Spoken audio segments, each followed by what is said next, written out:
Hello and welcome to another edition of Nation Building. On our program, we examine the political, social, and moral issues in the leadership of the Bahamas. Today's program, we are talking to a retired politician, and I'll introduce him to you once we get back.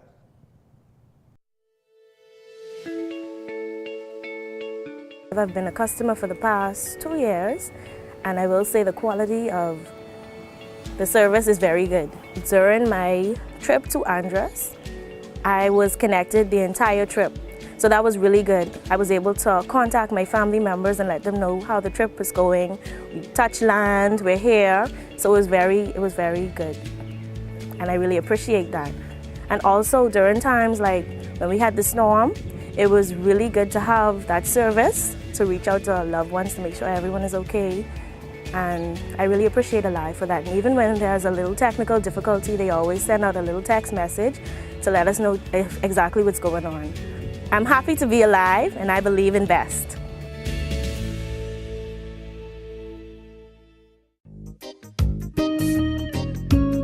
Who said you can't get great quality products at an affordable price? If you want the best quality food products at the most affordable prices, you must pick up the Jamaica Bahama brand of fine quality products at your favorite food store. Products like Jamaica Bahama Coconut Water, the most healthy and refreshing drink on the market. Jamaica Bahama Fruit Punch, the only fruit punch in the Bahamas made from real fruit. Jamaica Bahama coconut milk, green pigeon peas with coconut milk, condensed milk, kidney beans with coconut milk, corned beef, green pigeon peas, mackerel, and corn. Jamaica Bahama's fine line of products is available at all your favorite food stores and convenience stores nationwide. Telephone 351-8282 in Freeport and 341-4091 in Nassau. I don't wanna win. No, I don't wanna win.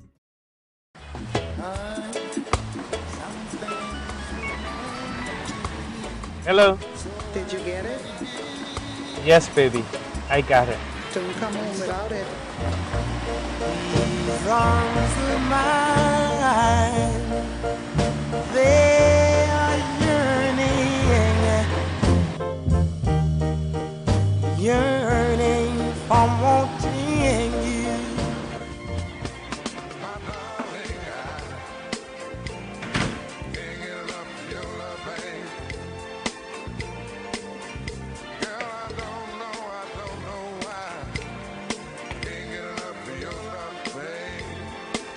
Where is it? Strongback is distributed by Jamaica Bahamas Import and is available at your favorite food or convenience store nationwide. For more information, call 341-4091 in Nassau and 351-8282 in Freeport.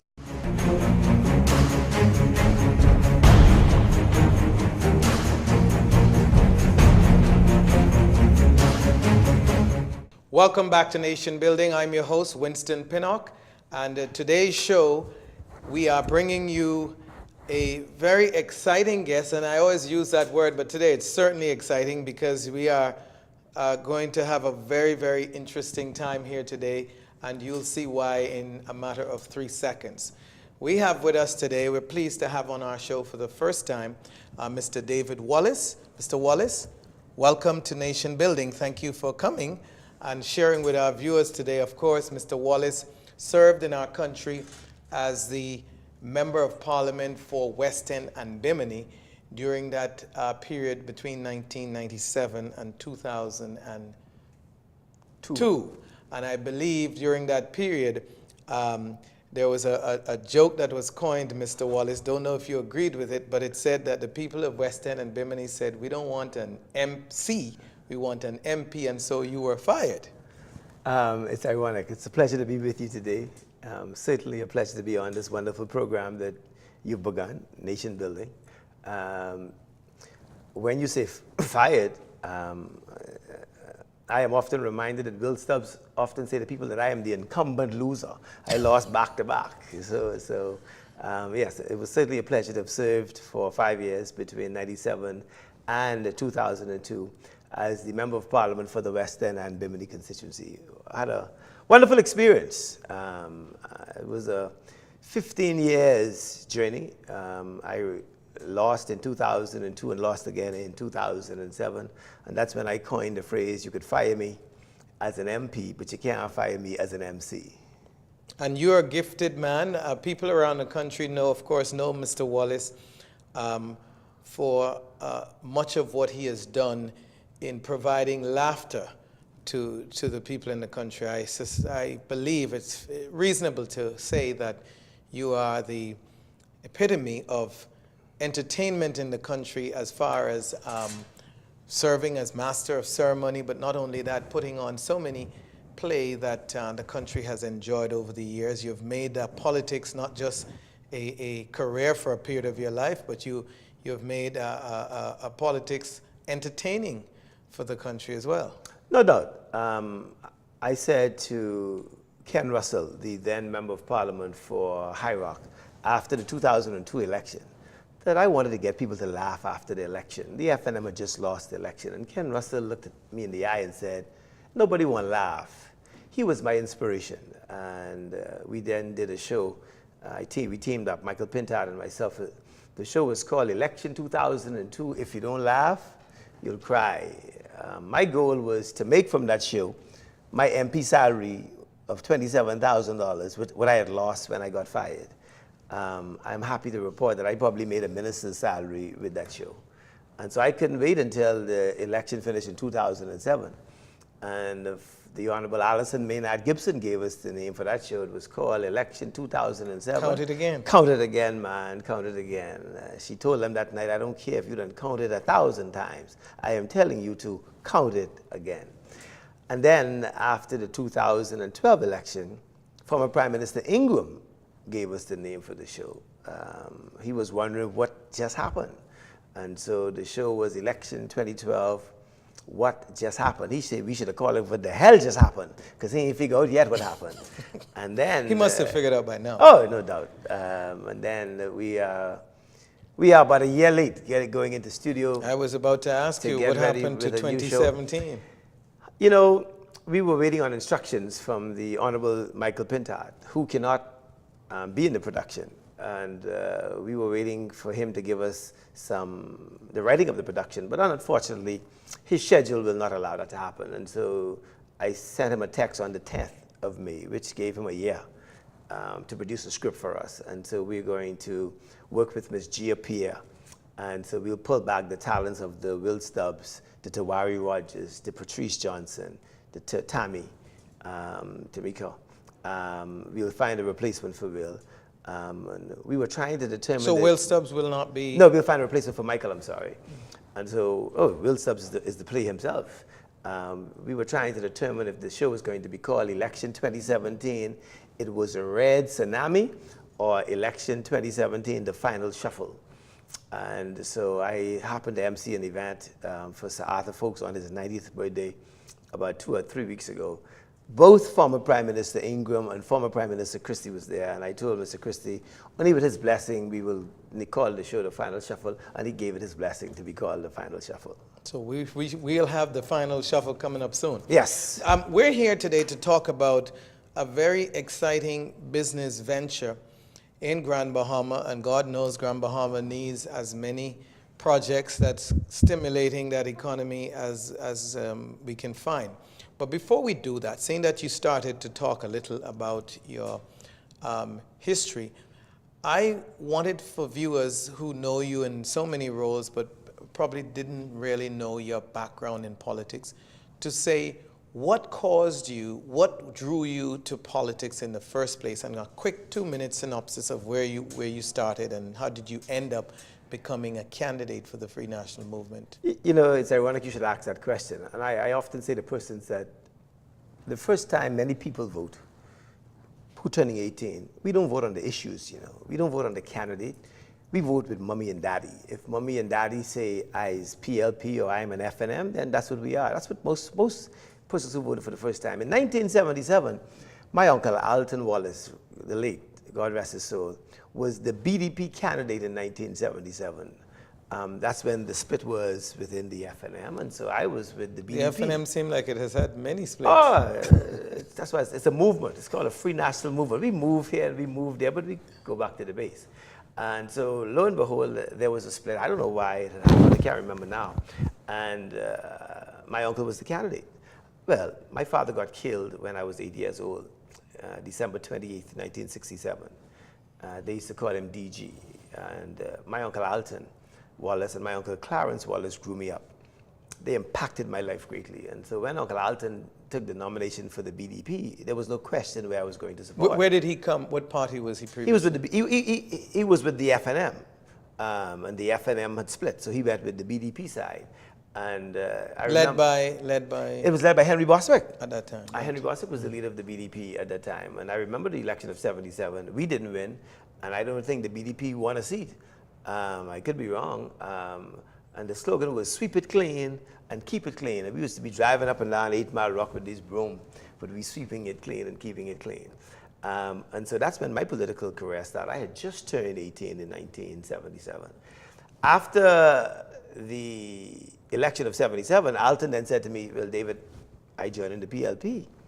So I joined the Progressive Liberal Party with him. So you just followed Uncle Alton? I just followed Uncle Alton. And so the second time I voted for the Progressive Liberal Party. As a matter of fact, I served as the vice chairman of the Young Liberals in Grand Bahama. Keith Meadows, who served as the president, and I served as the vice president. We formed the Young Liberals in Grand Bahama after the 1982 elections. And so I served the Progressive Liberal Party. As a matter of fact, I spoke at a Progressive Liberal Party convention. I think it might have been around about just before Hubert Ingram got fired. So. And I remember speaking at that convention that night.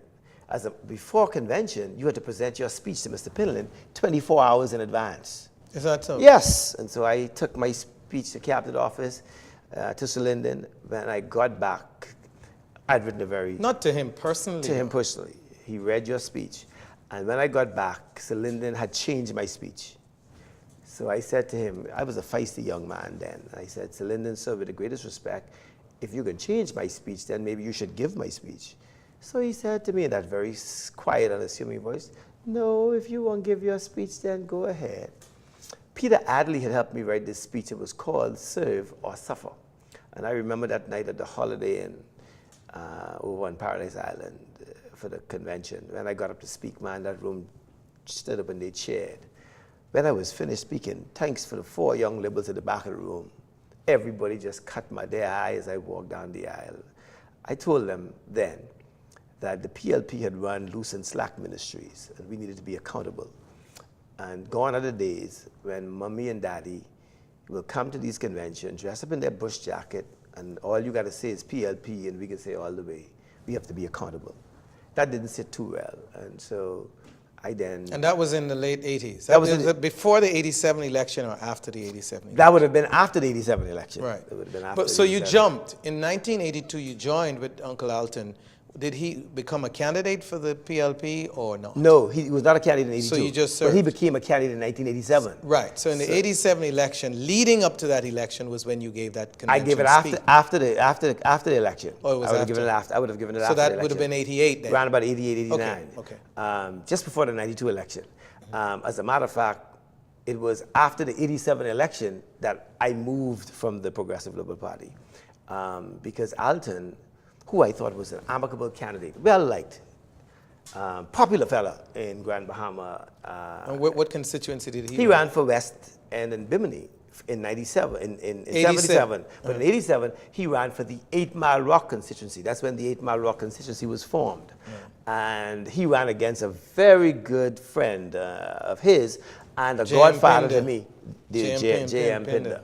And I campaigned with Alton in 1987 in the 8 Mile Rock constituency that comprised of Bahamia, Pinder's Point, Lewis Yard, Hunters. So it was a very friendly campaign. Oh, very amicable campaign. As a matter of fact, John Roll, the late John Roll from the furniture store, he liked the candidate so much that he gave both of them a headquarters in his building. So on one side of the road was Alton headquarters, on the next side it was J.M. Pinder headquarters.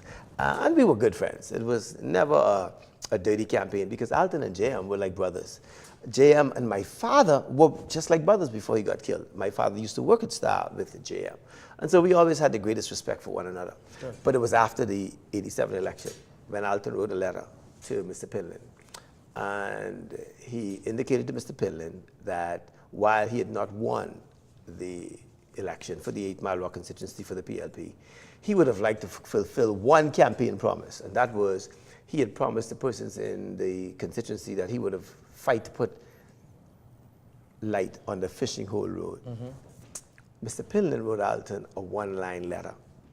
That's the first time I read a one-line letter.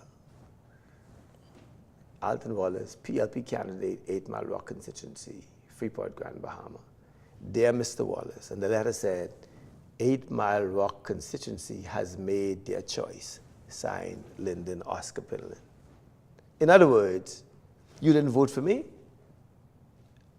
I ain't considering putting no the light on the Fishing Hole Road. That's when I said to Alton, you see, because the first 2 times I was voting for him, I said, now, from here on, I'm voting for me. Now, you could stay with the PLP, but that's where I part company, because that was too much for that you. was unbearable, in that I believe a government ought to be a government for people, whether they vote for them or not. Those days are gone. Gone, and I hope they never come back, because they were some dark days. Some people still believe that in light of recent happenings, and I'm sure those on the opposite side have been arguing, not I'm sure, they have been arguing and crying foul that people are being fired and all the rest of it by current administration, and they claim it's victimization. I guess every government is crying whenever the other government takes office that there's some degree of this kind of a practice where... And there is. I don't support it. I think we have an obligation to help our people after election. I was never a supporter of terminating persons. It is a small country. It's a small country, and we are all related one people. some way or the other. And both governments can be blamed for it, but it's something that I hope the day will come when it is completely behind us. Will it take another generation to do that? You think the current leaders and... You know, the sad thing is the supporters is warm blood. But I believe there's... But doesn't it take mature leaders to does. push back against supporters that would want to continue this practice? It should. Say no? And yes, and I believe it ought to. Because at the end of the day, we are all Bahamians, and that is the common denominator. I often say to persons that we are not PLPs or FNM, you know. We support the Progressive Liberal Party, or we support the Free National Movement. But we're Bahamians. But we are Bahamians. You're watching Nation Building. I'm your host, Winston Pinnock, and we'll be right back after this break. I've been a customer for the past 2 years, and I will say the quality of the service is very good. During my trip to Andros, I was connected the entire trip. So that was really good. I was able to contact my family members and let them know how the trip was going. We touched land, we're here. So it was very good. And I really appreciate that. And also during times like when we had the storm, it was really good to have that service to reach out to our loved ones to make sure everyone is okay. And I really appreciate Alive for that. And even when there's a little technical difficulty, they always send out a little text message to let us know exactly what's going on. I'm happy to be alive, and I believe in best.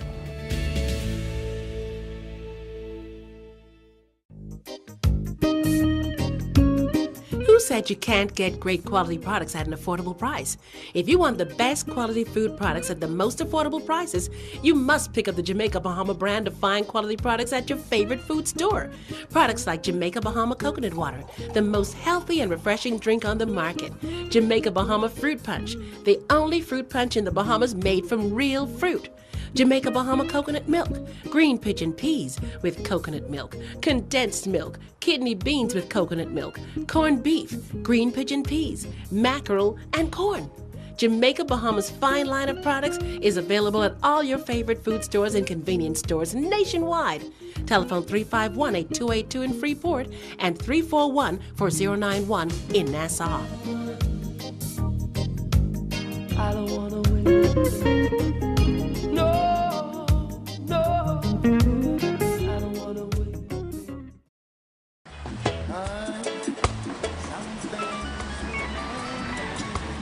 Hello. Did you get it? Yes, baby. I got it. Till you come home without it. These arms of mine, they are yearning for wanting you.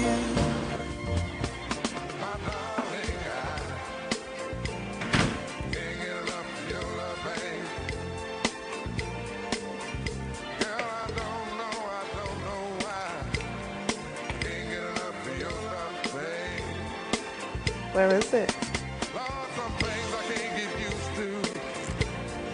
Strongback is distributed by Jamaica Bahamas Import and is available at your favorite food or convenience store nationwide. For more information, call 341-4091 in Nassau and 351-8282 in Freeport.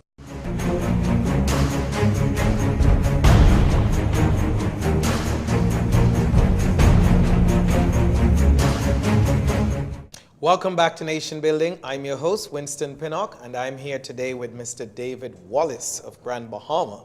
And Mr. David Wallace, of course, is a former member of parliament for West End and Bimini constituency and a businessman. I think he's always been a businessman, but now he's leading a significant project in Grand Bahama, helping to revitalize the city through providing a great venture called Pirates Cove, and we're going to get into the meat of that in a minute. Mr. Wallace, before we get into Pirates Cove, just wanted to give you an opportunity to finish for the viewers what led you talked about why you left the PLP, what led you to the FNM, and when did you officially join the FNM?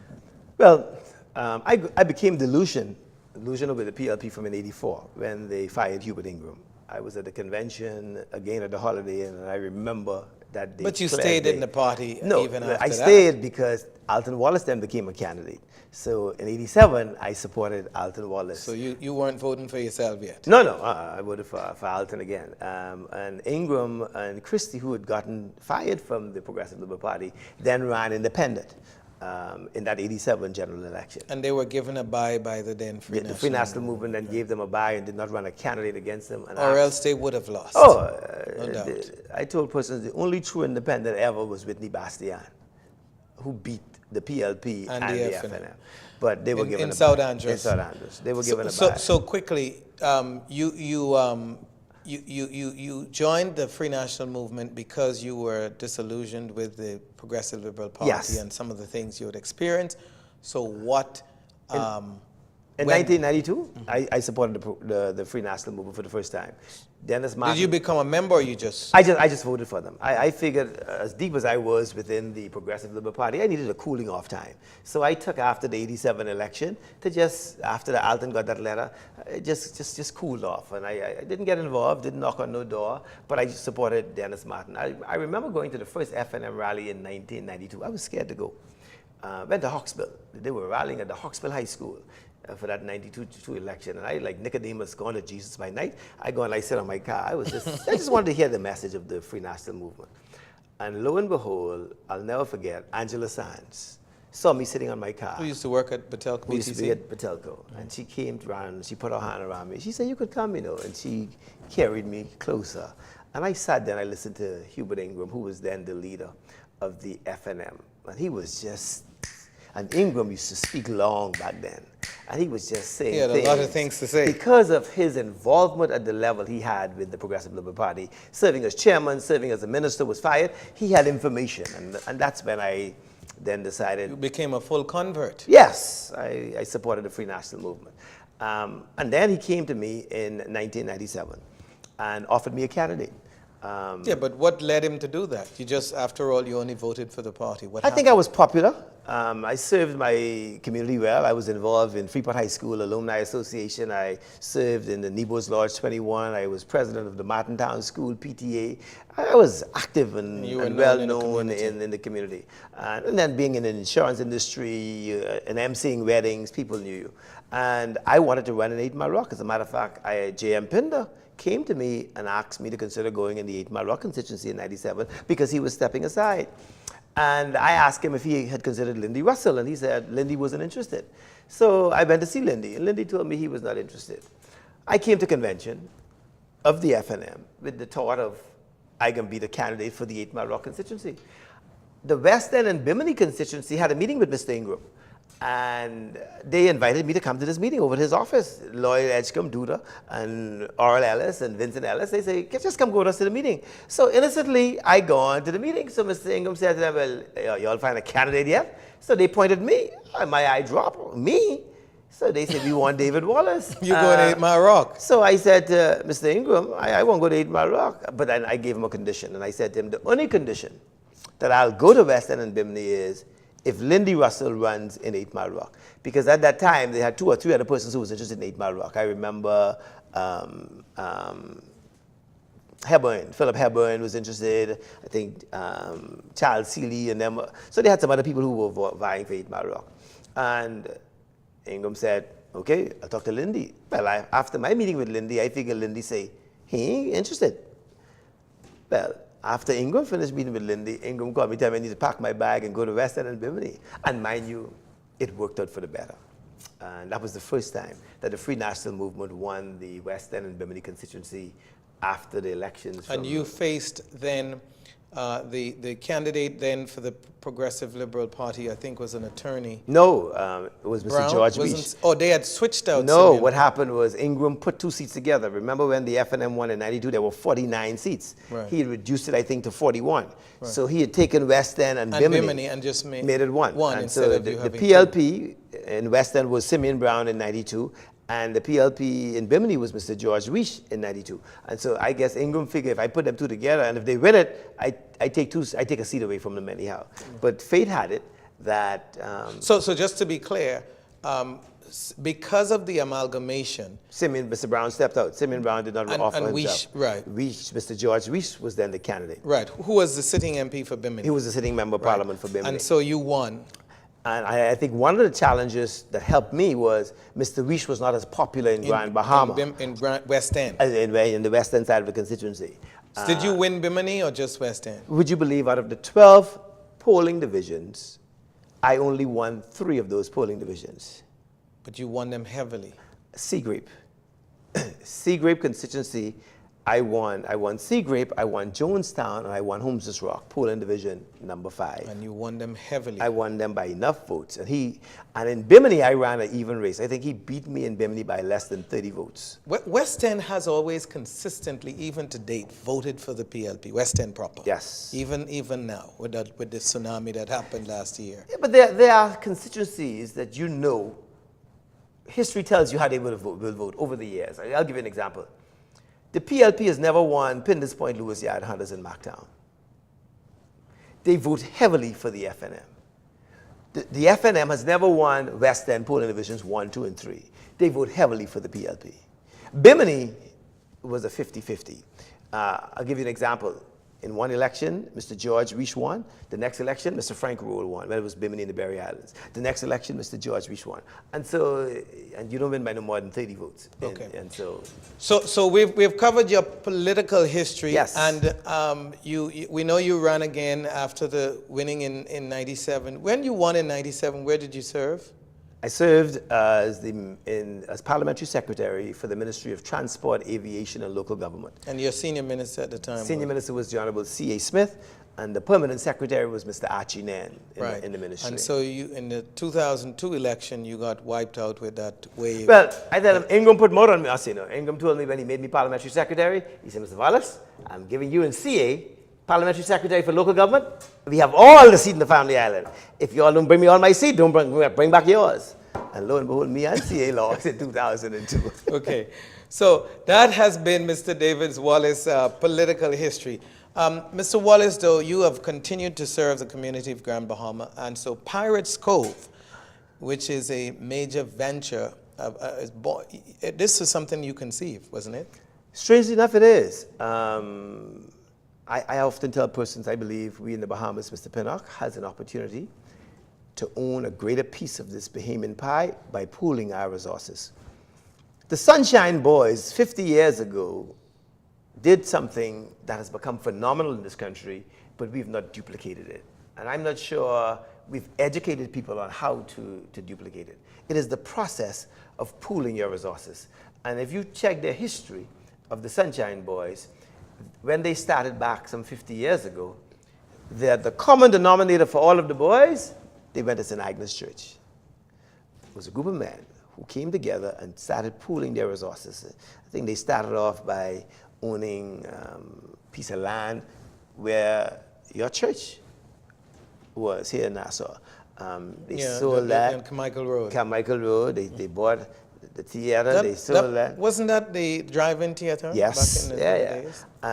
But what they've been able to do through pooling their resources, when the time came for them to buy Freeport Oil, they were able to purchase that company. And today, I believe they are some of the most wealthiest Bahamians through the concept of pooling their resources. I learned from them. And in 1997, I pulled my family together. 37 of us at my Uncle Clarence Wallace's home, and I told them where I sat in Grand Bahama as a member of parliament. I saw some things happening for Grand Bahama. That's when the shipyard was being... Container port. The container port. That's when Alukaya was being done, imploded and rebuilt. That's when polymers. That's when Bradford Marine. And I said, if we are able to pool our resources, we could own a piece of this pie. And the concept was that we'll all throw $100 every month into this pot to raise. And that was something, just to be clear and to not gloss over this, this is for black Bahamians, this is not a usual concept. Unfortunately, our people hasn't pooled together well. No, they haven't, especially the black Bahamians. I believe the white Bahamians have done a much better job in being able to not only pool together, but... Why do you think, before you move on, why have our people failed? Because of the concept of I and not the we. They don't realize there's unity and strength. The Bible tells you that one will chase 1,000, but two will put 10,000 to flight. The process of duplication. And so it's easier. It's an exponential process. Yes, exponential growth. What can I do earning a salary of $40,000 or $50,000 a year? Maybe build a duplex, maybe a triplex. But I couldn't, from that income, build me a 10-story building.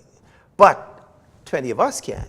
And so what we did as a family, Hector and our Amina Roll family, only 13 bought into the project. And we pooled our resources. We threw $400 a month for a half a share and $800 a month for a full share. Because our Uncle Clarence told us, whatever investment we go in, you're going to need money. And after 4 years, Pinnock, we had saved $480,000 with an honest treasurer like Clarence. And so I went to see Sir Albert Miller, and I said to Sir Albert, we want to do an investment, sir. Tell me, what do you think is a good investment? And he was then chairman of the Port Authority. And what often kills Bahamians is we want to go try something. I ain't trying nothing. I want to go talk to somebody who has done it. The safest way, I'm told, to cross the minefield is to walk in the footsteps of someone who has crossed. And Sir Albert said to me, he said, David, the safest investment is still real estate. He said, don't call in sick, don't go on strike, don't get pregnant, and never ask you for a raise. And he sold us the property next to then Imperial Life, and we built this 3-story. We went to the bank and we borrowed about $1 million. And here was these 13 Bahamians could go and sign to borrow $1 million. It took us about 8 years to pay off the loan. But every year, the first Sunday in February, it's Super Bowl Sunday, we have our annual board meeting where we pay our dividends. I tell persons I like the month of February so much, Pinnock. I wish the year was December, January, February, March, April, February, June, July, February, because February has been very, very good for us as it relates to that investment. And so 6 years ago, while on a family reunion cruise with the same Hector Road family, I was in Antigua. And I had a little cousin by the name of Crystalyn Higgs who was trying to convince me for us to do a zip line tour. Pinnock, I had never heard of a zip line before 6 years ago. Didn't know what it was. She didn't convince me. I didn't try to convince the family member. We did a traditional tour for 3 hours in the city of Antigua. While on the tour, I saw these bunch of tourists lined up on this line. And I said to the tour driver, I said, why are they lined up there? He said, they're waiting to go on the zip line. I said, can you stop the bus and let me see where the zip line is? Because that's the second time I had heard this word that day. And lo and behold, he stopped the bus.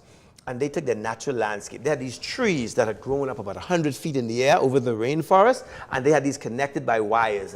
And people were in these harness, and they were zipping from tree to tree. And I said, Lord, Tarzan and Jane has come full circle. And so I said, why don't we have it in the Bahamas? And I came back with a thought of putting a zip line in the Bahamas. Met with some people. Wendell Grant, an engineer, he bought into the idea.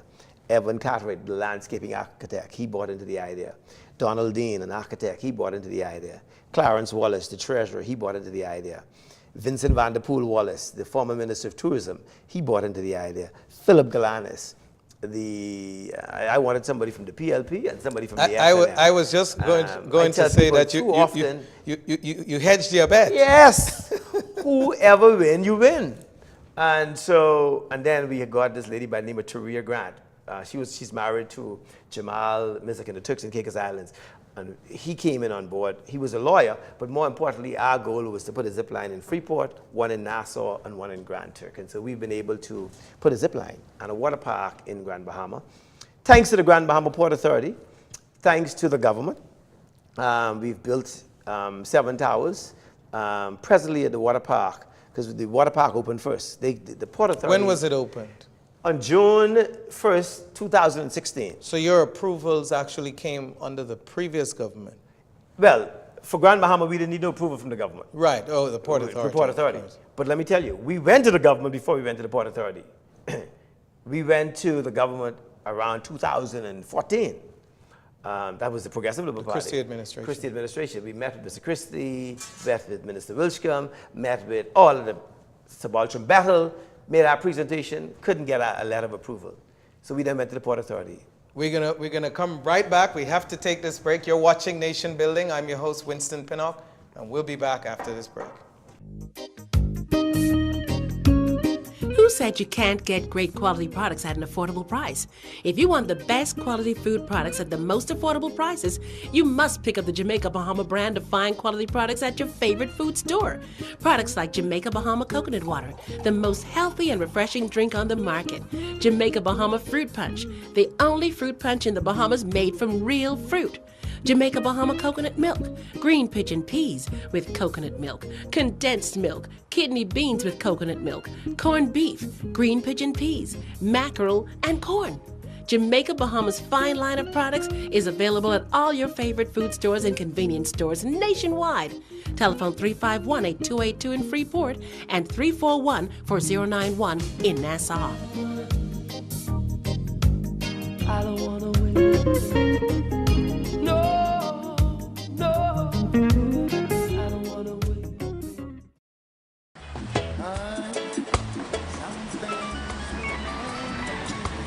Hello. Did you get it? Yes, baby. I got it. Don't come home without it. These arms of mine, they are yearning for wanting you.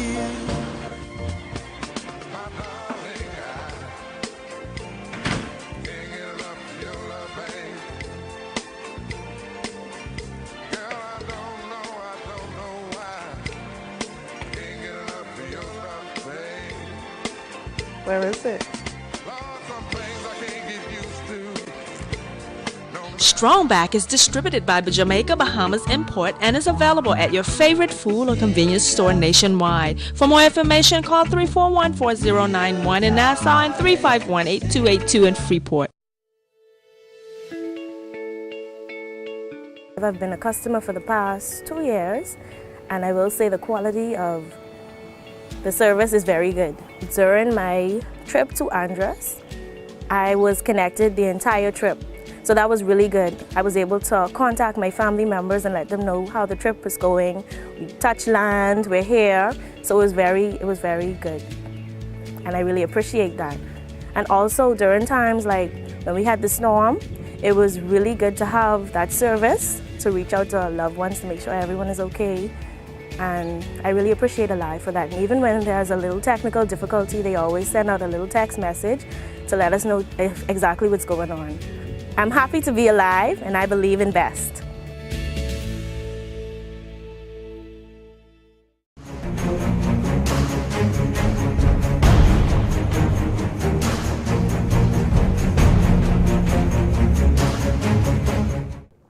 Welcome back to Nation Building. I'm your host, Winston Pinnock, and I'm here today talking with Mr. David Wallace, who is the Chief Executive Officer at Grand Bahama's latest and some say greatest attraction. Mr. Wallace, do you agree that your project, Pirates Cove, is the latest and greatest attraction? I believe in a long it is. time? I believe it is one of the newest attractions, not only for the tourists, but for the locals alike. I want to say a thank you to Evan Cartwright and Wendell Grant, because originally my mind was a zip line. But after the Port Authority leased us the 7.43 acres of land on Tino Beach, Evan and Wendell said, why not let's design a water park? And so Evan, who was the landscape architect, he then started designing this water park. But I want to thank the Port Authority, Pinnock, and I'll tell you why. Within 2 weeks, they approved the project. Within 4 weeks, Ian Roll Company, Graham Road. Within 4 weeks, they gave us a lease over the land. And they gave us a lease for 30 years. Evan always asks me what we can do after 30 years. I tell him I can be dead and gone. That can be somebody else's problem. But we were able to put in the water park that consists of jet skis. It has a water park first, and I'll show you the water park. The water park is a floating device that floats on the sea. It can hold up to about 65 persons on the water park. This is the beach experience. And so this shows you what the beach looked like when we would have it all decorated with all of the umbrellas and lounge chairs. So to the guests coming in on the cruise ship and to the guests on the island, which is a limited amount now, we are able to offer banana boat ride, jet ski ride, the water park, kayaks, paddleboard. We have a beach massage.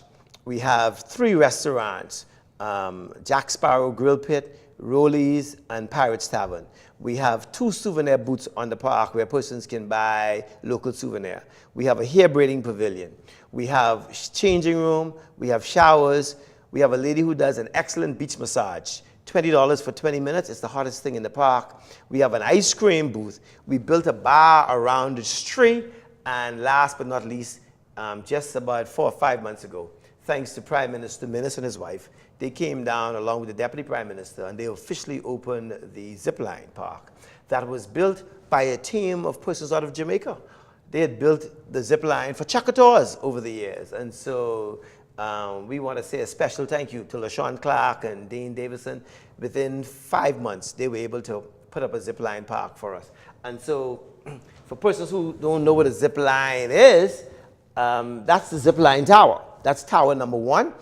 Each tower tells the story of the history of Grand Bahama. So you will zip from Tower 1 to Tower 2. Tower 2 tells the story of the pirates. Tower 1 tells the story of the Carib and Arawak Indians who came to the Bahamas in 1200 from South America. Tower 2 tells the story of the pirates who used to invade the land, and that's where Blackbeard then became famous. That's why we call it Pirates Cove. Tower 3 tells the story of Christopher Columbus, the Pinta, the Nina, and the Santa Maria, who sailed to the Bahamas on October of 1492. Then you will zip to Tower 4. Tower 4 tells the story of the British, who brought law and rule to the Bahamas. And in 1729, they established a parliament. That's why we drink tea today with our pinky fingers stick off. You know, that's our British ancestry. Then you will walk on a suspension bridge. From Tower 4, you walk to Tower 5. Tower 5 is called Independence Tower.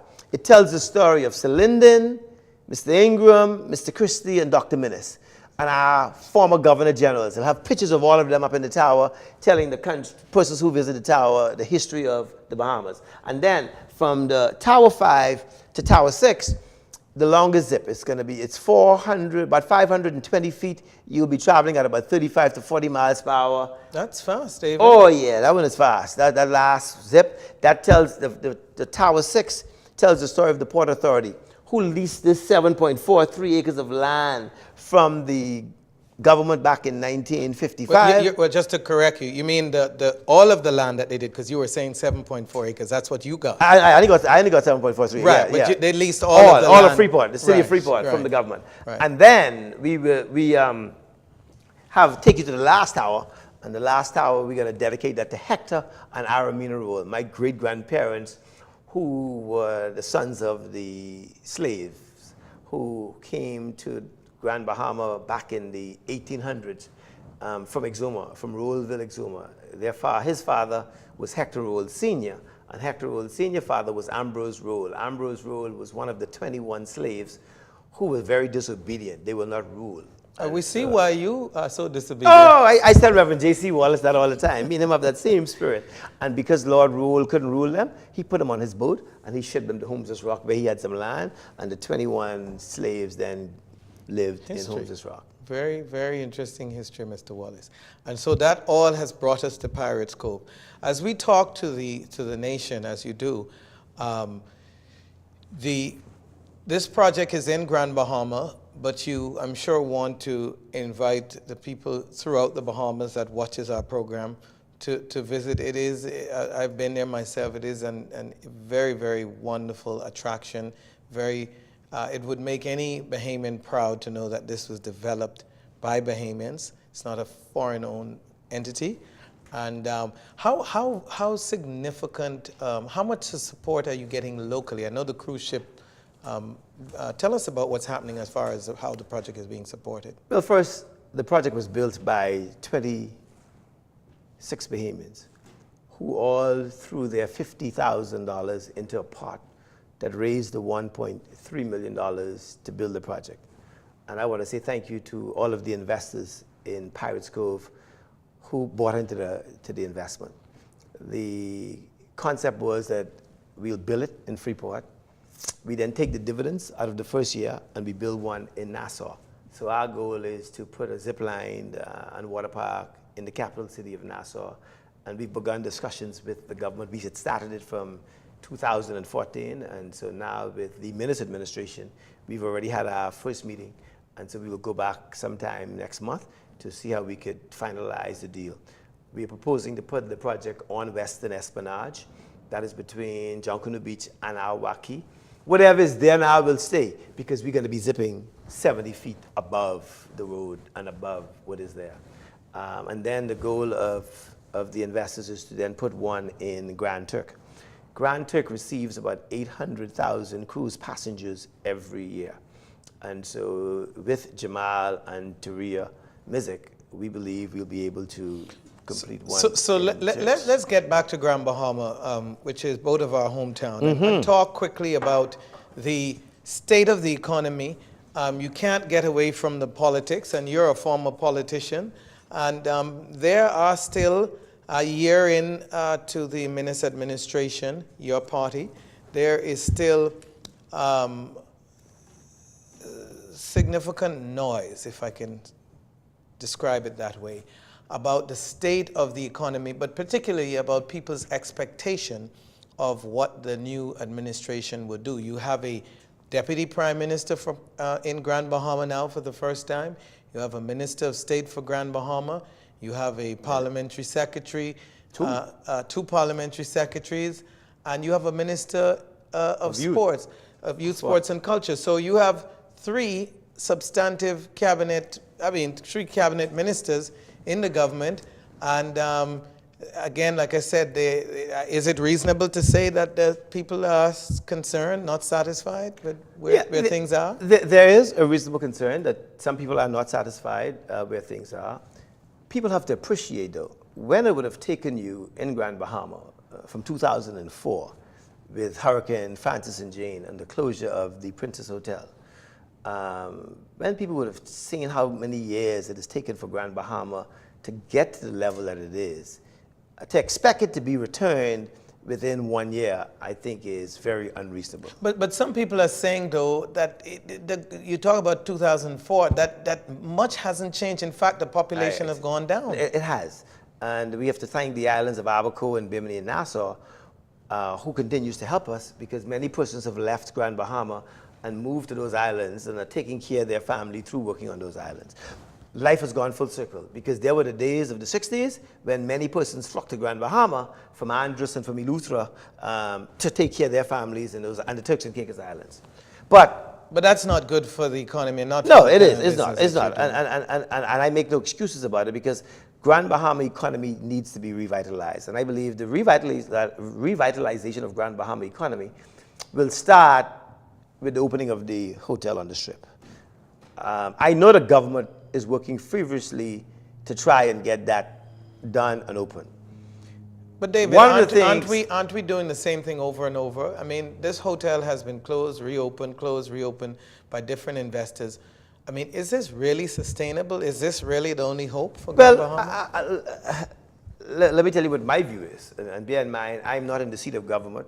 I don't sit as the member of parliament. I don't sit around a table. I can just tell you what my observation As a is. businessman. As a businessman. It has to start somewhere. I believe it should start with Port Lucaya catching life. Because what will happen when Lucaya and Memories open its doors?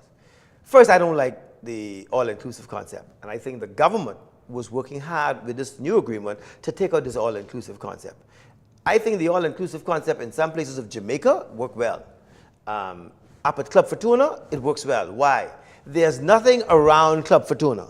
But when you have an all-inclusive hotel in Memories, where persons will eat and drink everything in the hotel, the restaurants in Port Lucaya will suffer from that kind of investment. And so I believe with the all-inclusive out, with the reopening, and I'm told that the deal is pretty close to about 90% done. We've been hearing that for some time. But the journey of the 1,000 miles begin with the first step.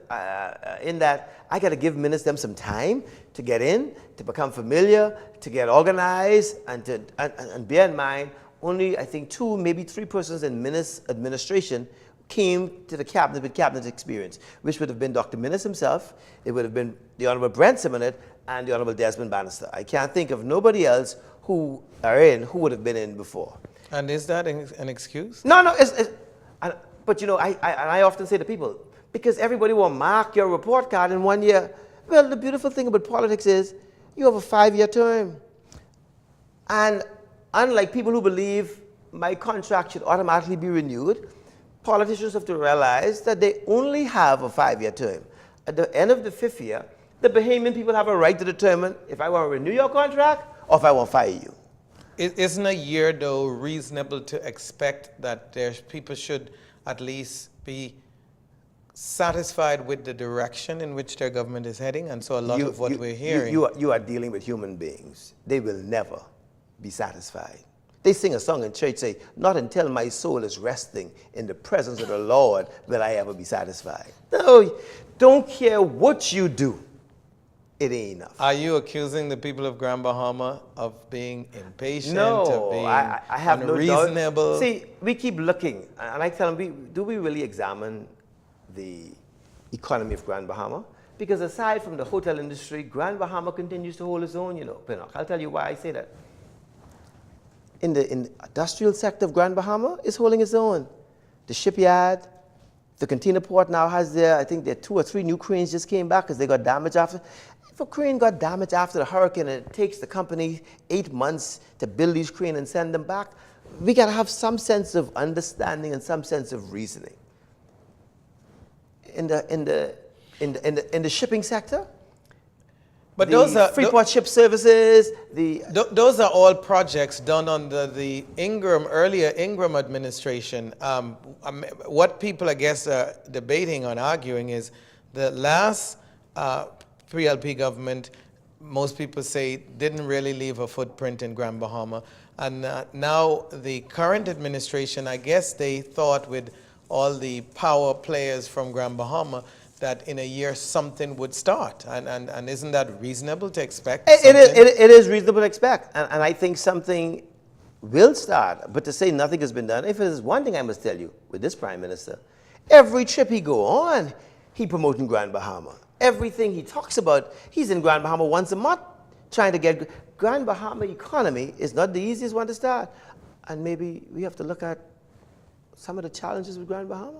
Because the Port Authority... Is the Port Authority doing what it's... Is the model, I was going to say, is the model still working? As we get ready to wrap up, is the model...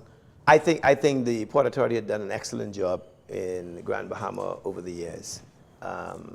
I told persons many times, if it wasn't for the Grand Bahama Port Authority, Grand Bahama would have been an out island, just like Eleuthera and just like Exuma. Thanking God for the mail and listening for the news. That's the reality. Infrastructure, investors, the transition of the Port Authority since the death of Sir Albert, St. George, and Mr. Haywood, Sir Haywood. has given the port its challenges. But I think they will rise to the occasions.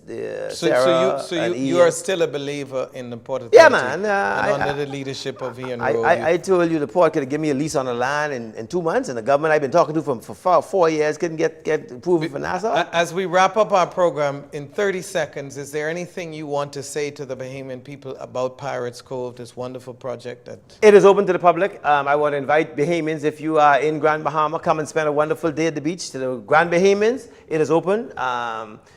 It is a free admission for locals to come into the park. If you want to do the kayaks and the paddleboard, then there's a little $5 fee. To the workers and the investors, we are going to make Freeport great and grand, because I believe, Pinnock, Grand Bahama has all the potentials to continue on that path that would have started back in the 60s and 70s. Thank you so much, Mr. Wallace, for coming and sharing your thoughts on our program today. There's never a dull moment with you. You're watching Nation Building, and on behalf of all of us, the team here at Nation Building, want to thank you for tuning in this week, and stay tuned when we'll have another very, very important, exciting, and informative program for you, and have a great week, as always.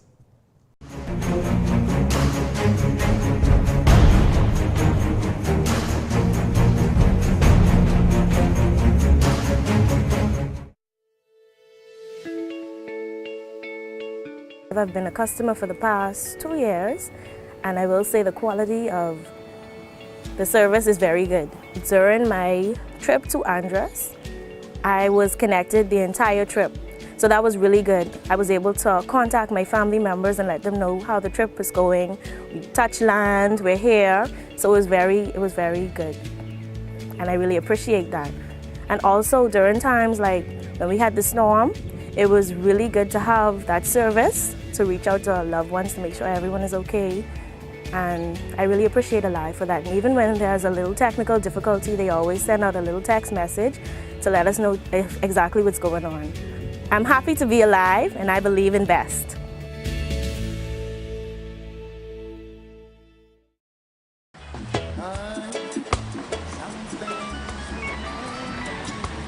Hello.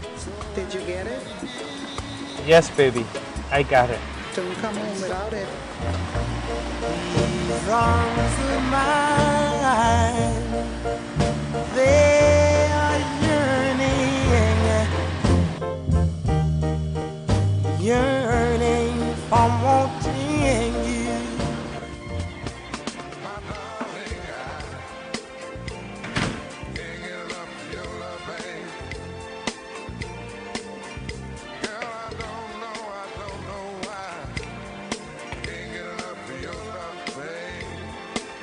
Where is it?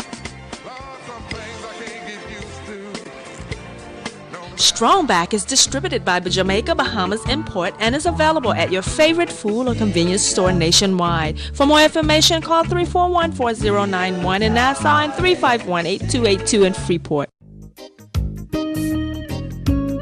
Who said you can't get great quality products at an affordable price? If you want the best quality food products at the most affordable prices, you must pick up the Jamaica Bahama brand of fine quality products at your favorite food store. Products like Jamaica Bahama Coconut Water, the most healthy and refreshing drink on the market. Jamaica Bahama Fruit Punch, the only fruit punch in the Bahamas made from real fruit. Jamaica Bahama Coconut Milk, green pigeon peas with coconut milk, condensed milk, kidney beans with coconut milk, corned beef, green pigeon peas, mackerel, and corn. Jamaica Bahamas' fine line of products is available at all your favorite food stores and convenience stores nationwide. Telephone 351-8282 in Freeport and 341-4091 in Nassau. I don't wanna win. No, I don't wanna win.